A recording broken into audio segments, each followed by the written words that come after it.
2005 চনৰ পৰা গোপাল মিত্ৰ আৰু মৈত্ৰী হিচাপে আমি কৰ্মৰত হৈছিলো কিন্তু আজিলৈকে তেওঁলোকৰ আমালোকে সুব্যৱস্থা নকৰিলে যিখিনি কৰ্মচাৰী আমাৰ কাম কৰি আছে সেইখিনি মেক্সিমাম হয়তো আমাৰ শিক্ষিত যুৱক যুৱতীয়ে লগ গৈছে কিন্তু নিবনুৱা হিচাপে আমাক যিখন চৰকাৰে মানে এংগেজ কৰিছিল সেইখন চৰকাৰে আজিলৈকে কোনো ধৰণৰ সংস্থাপনৰ ব্যৱস্থা নকৰিলে কিন্তু আমাৰ এটা মুখ্যতঃ দাবী আছে সেইখিনি আমাক মাহিলী পাৰিতোষিক দিব লাগিব এইখিনিয়ে কৈ মোৰ কিমান মাহ ধৰি দৰমহা পোৱা নাই তেওঁলোকৰ দৰমহাটো বাইদেউ আমাক কোনো ধৰণৰ ইনচেন্টিভ নিদিয়ে তেওঁলোকে ইনচেন্টিভৰ আমাক প্ৰয়োজন কিন্তু যিটো তেওঁলোকে নিৰ্ধাৰিত কৰিছিল সেই পইচাখিনি আমাক সময়মতে কোনোদিনে আজিলৈকে দিয়া নাই আমাক এটা চুক্তি আছিল বছৰে 3 বছৰ চুক্তি এটা আছিল মানে মান্থলি 800 1200 1500 কিন্তু সেই পইচাখিনি আজিলৈকে আমাৰ সতীৰ্থ কোনো এজনে ক্লিয়াৰকে পোৱা নাই কিন্তু তেওঁলোকে পইচাবিলাক বিতৰণ কৰে কিন্তু পইচাবিলাক আমি কি এনেকে দিয়ে এবছৰৰ পইচা 6 মাহত দিয়ে 5 বছৰৰ পইচা কেতিয়াবা 1 মাহত দি দিয়ে কিন্তু পইচাখিনি কোনো ধৰণৰ মানে আজিলৈকে আমি প্ৰাপ্য হিচাপে যিখিনি পইচা পাব লাগে আজিলৈকে সেই প্ৰাপ্য পইচাখিনি আমি পোৱা নাই কিন্তু আমাক সেই পইচা নালাগে আমাৰ এতিয়া মুখ্যতঃ দাবী হৈছে আমাক মান্থলি দৰমহা লাগে এইটো আমাৰ মুখ্যতঃ দাবী আমাক মান্থলি মাহিলী পাৰিতোষিক দৰমহা এটা দিব লাগে আমাৰ মুখ্যতঃ দাবী হল সেইটো যদি দাবী মানি নলয় ইয়াতকৈ ভয়াৱহ পৰিস্থিতি আমি সৃষ্টি কৰিম অনিৰ্দিষ্টকাললৈকে আমাৰ অনশন চলি থাকিব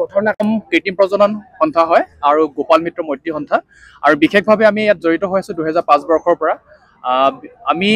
2005 বৰ্ষত গোপাল মিত্ৰ হিচাপে এছাম মানুহক নিযুক্তি কৰালে বেচৰকাৰীভাৱে তাৰ পিছতে নিযুক্তি কৰালে আকৌ মৈত্ৰী হিচাপে সেই একেটা কৰ্ম কৰিবৰ কাৰণে বৰ্তমান 2024 বৰ্ষত কি কৈছে কালি পৰহি আকৌ ৰাইট্ৰি বুলি আকৌ একেটা প্ৰফেশ্যনকে তেওঁলোকে নামাকৰণ কৰি আছে তো অসম পশুপালন পশু চিকিৎসা বিভাগত এনেধৰণে আমাৰ নিচিনা নিবনুৱা যুৱক যুৱতীসকলক তেওঁলোকে আনি প্ৰশিক্ষণ দিয়া কিবা এটা গোটেই বছৰটো বা তেওঁলোকৰ জীৱন যৌৱন পৰিয়াল সম্পূৰ্ণ শেষ কৰি পেলাইছে তো এনেধৰণে যদি আমি নিৰাপত্তাটো নেপাওঁ জীৱনত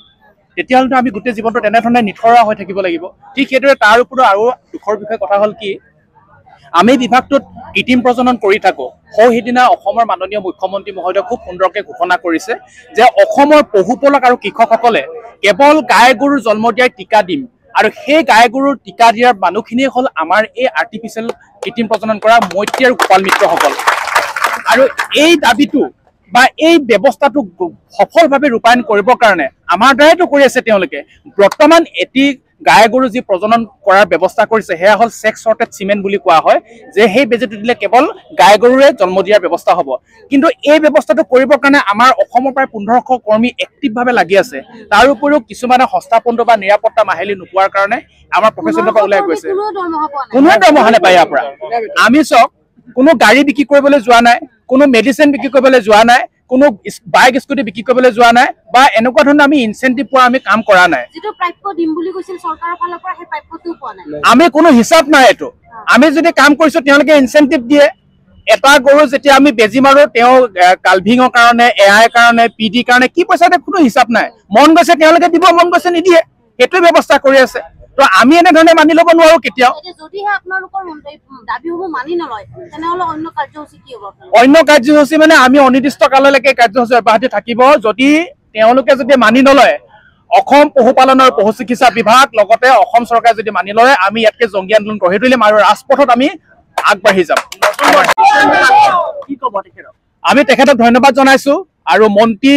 আহি আছে তেখেতক কৃষ্ণেন্দু পাল ছাৰ তেখেতক আমি অশেষ ধন্যবাদ জনাইছো আৰু আমাৰ এটা দাবী ছাৰে যিহেতুকে আমি আগ্ৰহ হেঁপাহ আছে যদি তেখেতে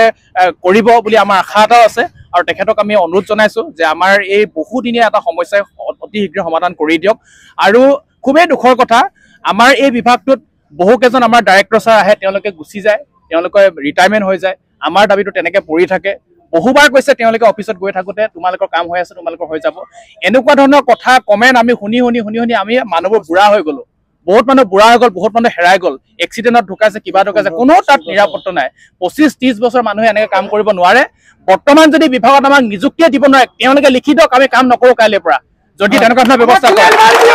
Stay informed, stay ahead. News Any 365